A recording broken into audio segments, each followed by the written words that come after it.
कर्म कर्म के कठिन बंधन में बंधे जीव। हम जैसा करते हैं वैसा ही फल पाते हैं। यह कर्म का अटल नियम है।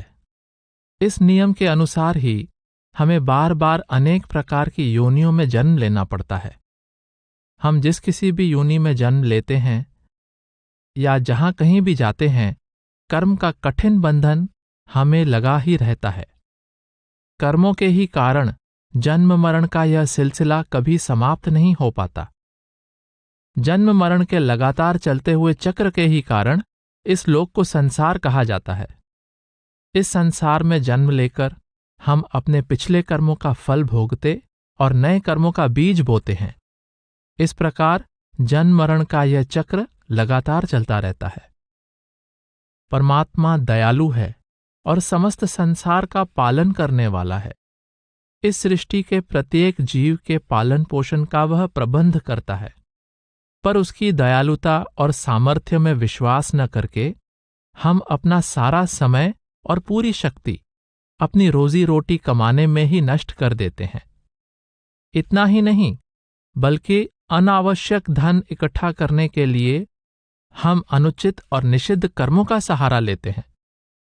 संसार की अनेकानेक वस्तुओं के प्रलोभन में पड़कर हम यह भूल जाते हैं कि ये सारी वस्तुएं नश्वर और क्षणभंगुर हैं तथा इनकी प्राप्ति के लिए किए गए दुष्कर्मों का फल हमें भोगना पड़ेगा। संसार की थोड़ी सी मान बढ़ाई पाकर ही हम अहंकार से भर जाते हैं और हमें इसका ख्याल नहीं रहता कि अहंकार हमारा सबसे बड़ा शत्रु है और अहंकारी का विनाश अवश्य होता है। कोई भी व्यक्ति, चाहे वह कितना भी पराक्रमी और प्रतापी क्यों न हो, अपने अहंकार युक्त कर्मों के फल से कभी बच नहीं सकता। चैतन्य स्वरूप आत्मा के विवेक का नाश होने का मूल कारण अविद्या या अज्ञान है। अज्ञान के ही कारण हम अहंकार के वशीभूत होते हैं और अपने मूल स्रोत परमात्मा से बिछुड़कर जन्म मरण के भीषण चक्र में पड़ते हैं, जहां कर्म का अटल नियम लागू है। मानव जीवन ही कर्मों के कठिन बंधन और आवागमन के भीषण चक्र से छुटकारा पाने का एकमात्र अवसर है, पर इस मानव जीवन में काल ने अनेक प्रकार के प्रलोभनों से भरा कठिन जाल लगा रखा है, ताकि कोई भी जीव इस संसार से निकलने न पाए।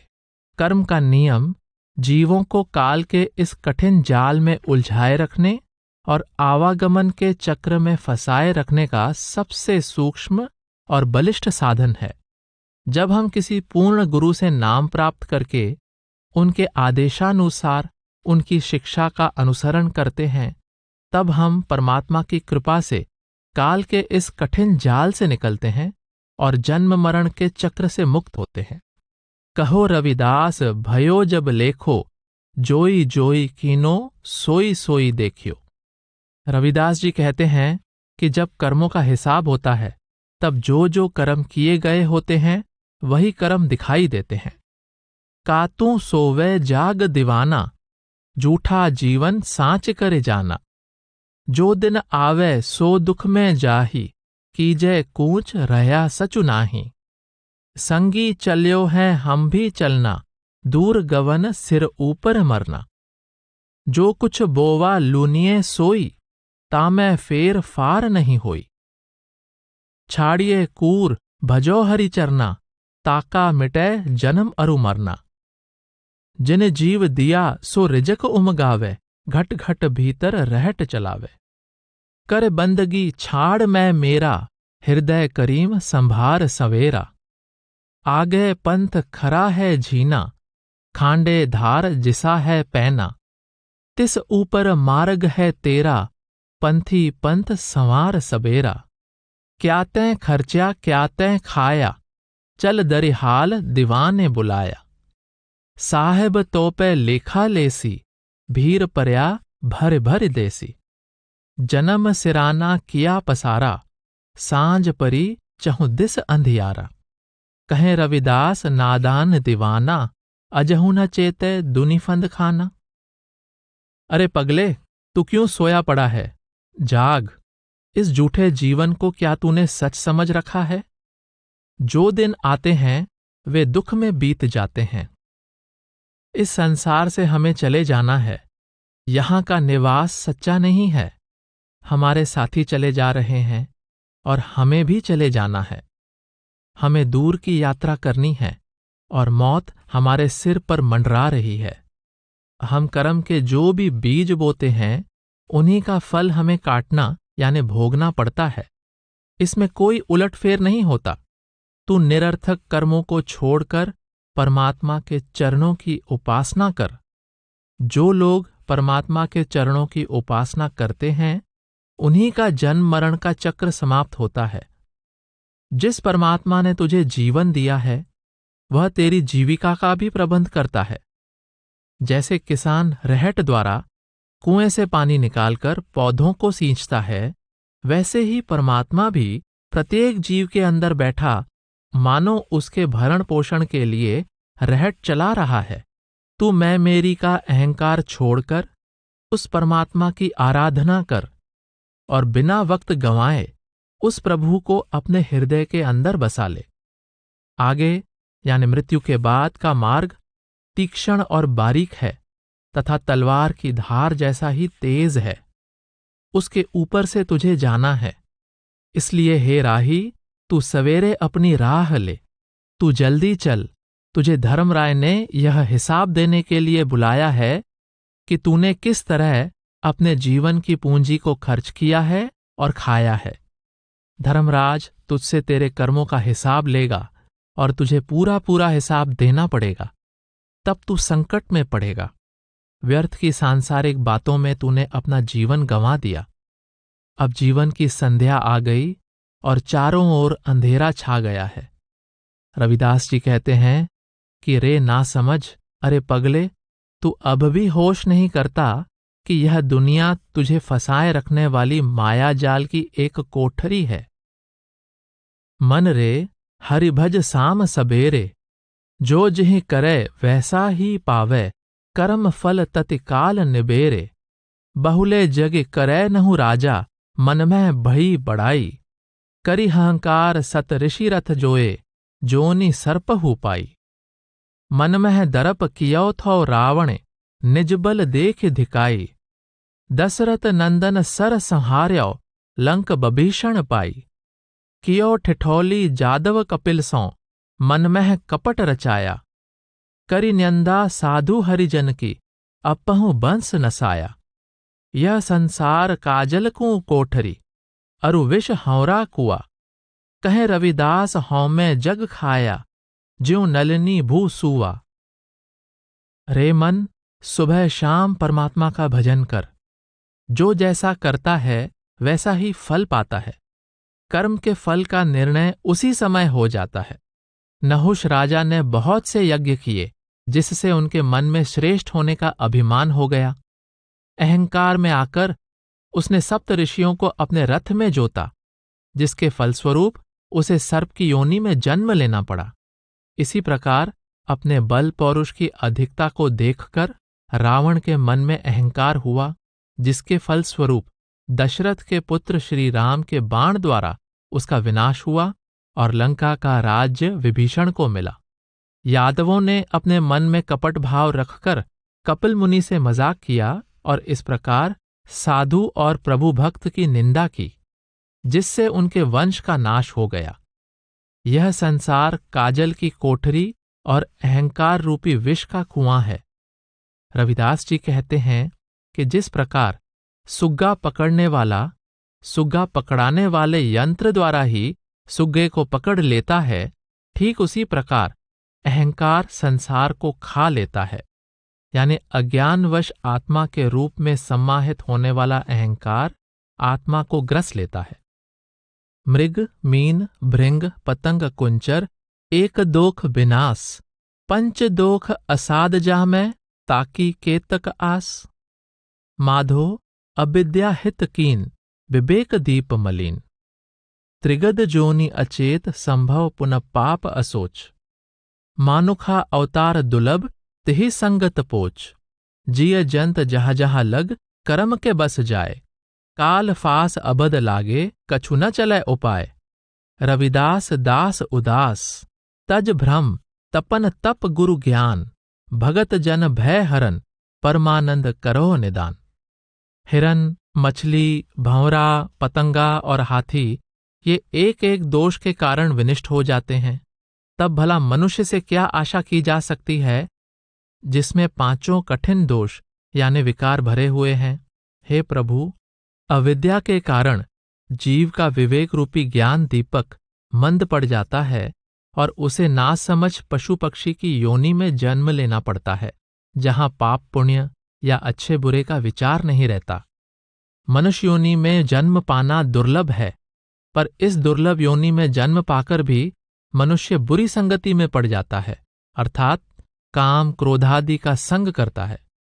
जहां कहीं भी जीव जंतु या मनुष्य जन्म लेते हैं, वे कर्मों के वश होकर ही इन योनियों में जाते हैं और इन्हें काल का यह अकाट्य बंधन लगा ही रहता है।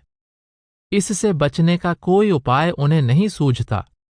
रविदास जी कहते हैं, ए उदास जीव, भ्रम को छोड़ो और गुरु की दी हुई ज्ञान रूपी तपस्या यानी साधन का अभ्यास करो।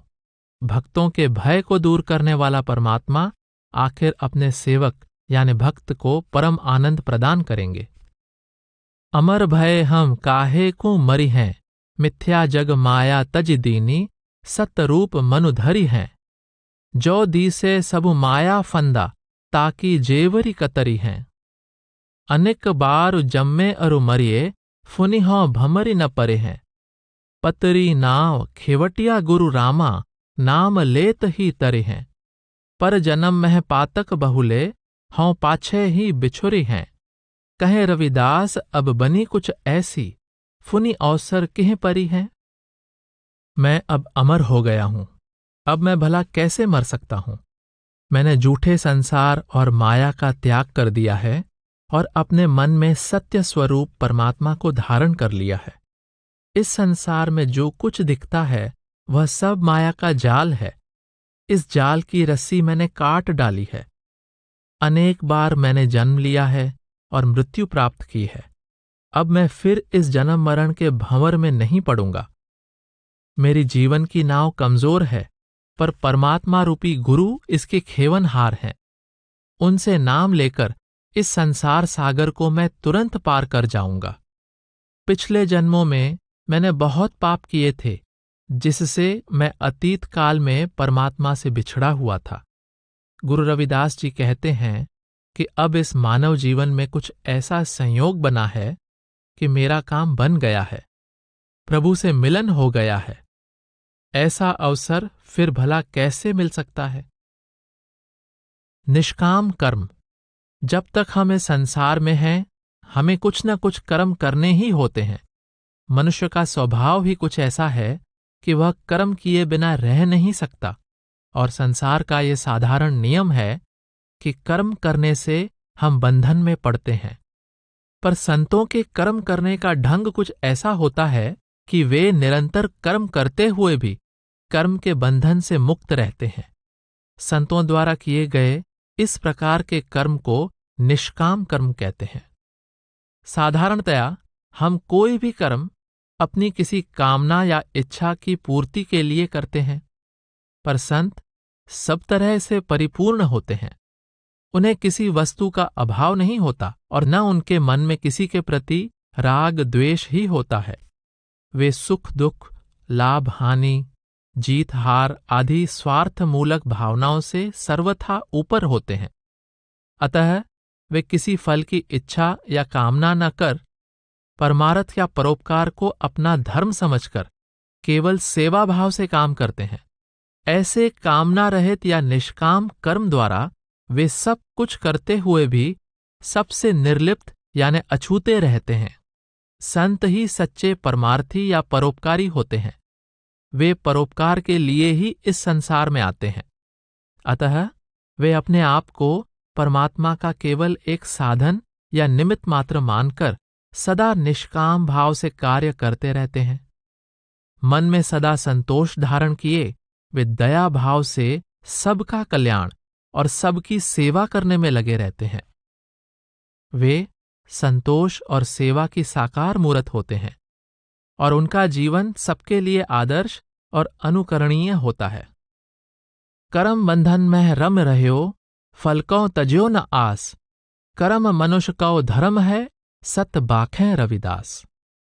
मनुष्य कर्म के बंधन में पड़ा हुआ है क्योंकि वह अपने कर्मों के फल की आशा नहीं छोड़ता। रविदास जी यह सत्य वचन कहते हैं कि कर्म करना तो मनुष्य का केवल धर्म है, अतः बिना किसी फल की आशा किए केवल अपना धर्म समझकर कर्तव्य भाव से कर्म करना चाहिए।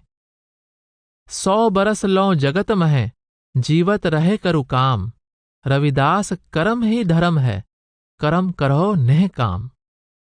मनुष्य को 100 वर्ष तक अर्थात अपनी पूर्ण आयु तक संसार में जीवित रहकर अपना काम करते रहना चाहिए। रविदास जी कहते हैं कि कर्म करना ही मनुष्य का धर्म है, पर यह कर्म निष्काम भाव से करना चाहिए। धर्म हेत ही कीजिए 100 बरस लो कार। रविदास कर्म ही धर्म है, फल में नहीं अधिकार। धर्म के निमित्त ही हमें 100 वर्षों तक अर्थात जीवन भर कर्म करते रहना चाहिए। रविदास जी कहते हैं कि कर्म करना ही हमारा धर्म है, फल पर हमारा कोई अधिकार नहीं, अर्थात फल देने का काम हमारा नहीं, इसलिए फल के संबंध में अनासक्त रहना चाहिए। रविदास मनुष्य कर धर्म है, कर्म करह दिन रात। कर्म ही फल पावना, नहीं काहू के हाथ। रविदास जी कहते हैं कि मनुष्य का यह धर्म है कि वह दिन रात अपना कर्म करता रहे, पर कर्मों का फल पाना कर्म करने वाले किसी मनुष्य के हाथ में नहीं होता। कर्म फल की प्राप्ति अन्य कई बातों पर निर्भर करती है। पर कीर्ति पर भाव बस, मानुष करत है कार। मानुष तो है निमित्त रूप, कहे रविदास विचार। प्रकृति के प्रभाववश मनुष्य काम करता है, इसलिए कर्म करने का अभिमान मिथ्या है। रविदास जी विचारपूर्वक कहते हैं कि मनुष्य तो केवल निमित्त मात्र है। कर्मन ही प्रभाव तजे, नेहकर्मी होए कर काम। रविदास नेहकर्मी कर्म ही मेल कराए राम। कर्मों के प्रभाव यानी राग द्वेष आदि के भाव को त्याग कर निष्काम यानी आसक्ति रहित होकर कर्म करना चाहिए।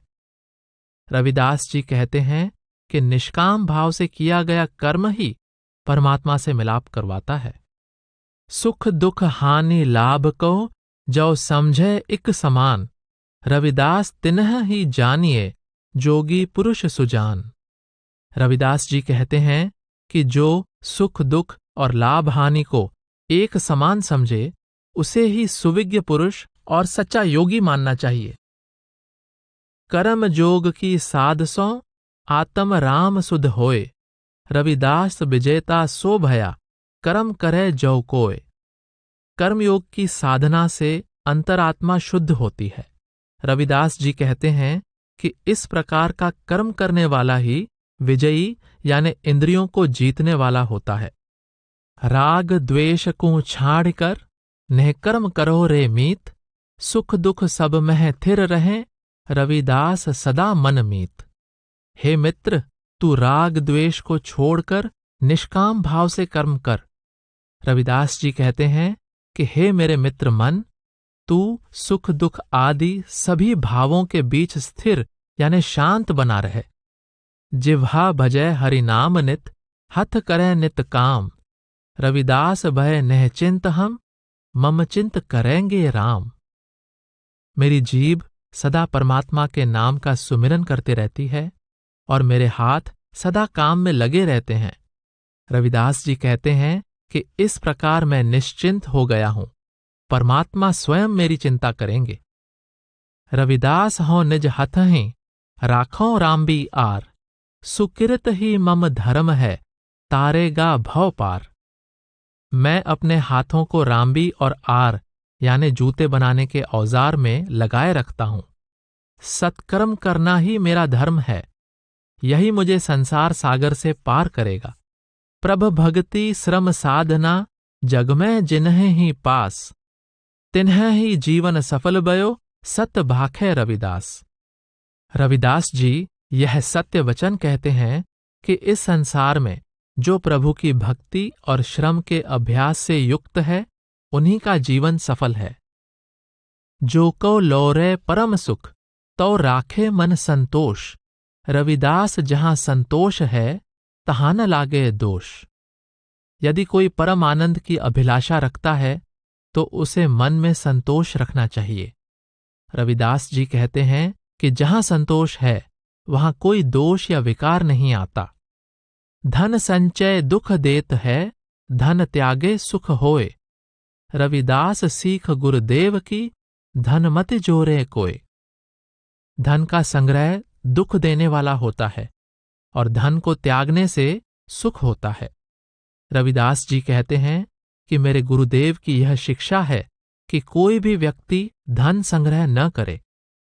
सच्चा सुख सत धर्म में है, धन संचय सुख ना है। धन संचय दुख खान है, रविदास समुझ मन माहे। सच्चे धर्म का पालन करने में ही सच्चा सुख है, धन संग्रह करने में सुख नहीं है। धन संग्रह करना दुखों की खान है। रविदास जी कहते हैं, इस बात को मन में बिठा लो। सुख सरिता मह बूढ़ कर, सूझ बूझ मत खोए। दुख की बदरी पेख के, रविदास नह दीजिए रोए। गुरु रविदास जी कहते हैं कि तुम्हें न सुख की नदी में निमग्न होकर अपनी सूझबूझ खोनी चाहिए और न दुख के बादल को देखकर रोना चाहिए। सुख दुख समकर जान हो, तो दुख सुख होए। रविदास जो सुख है दुख कहे, तो सुख भी दुख होए। रविदास जी कहते हैं कि जब तुम सुख दुख को एक समान समझोगे, तो तुम्हारा दुख भी सुख में बदल जाएगा। किंतु जो सुख को भी दुख कहता है, उसका सुख भी दुख बन जाता है। मन में सत संतोष रखहो, सब करि सेवा लाग। सेवा सब कुछ देत है, रविदास सेवहि मत त्याग। मन में सच्चाई और संतोष रखो और सबकी सेवा में लगे रहो। रविदास जी कहते हैं कि सेवा ही सब कुछ देती है, सेवा को कभी नहीं त्यागना चाहिए। दीन दुखी कर सेव मह, लागे रहो रविदास। निस बासर की सेव सो, प्रभु मिलन की आस। रविदास जी कहते हैं कि दीन दुखियों की सेवा में लगे रहो। जो दिन रात सेवा में लगा है, वही परमात्मा से मिलने की आशा कर सकता है।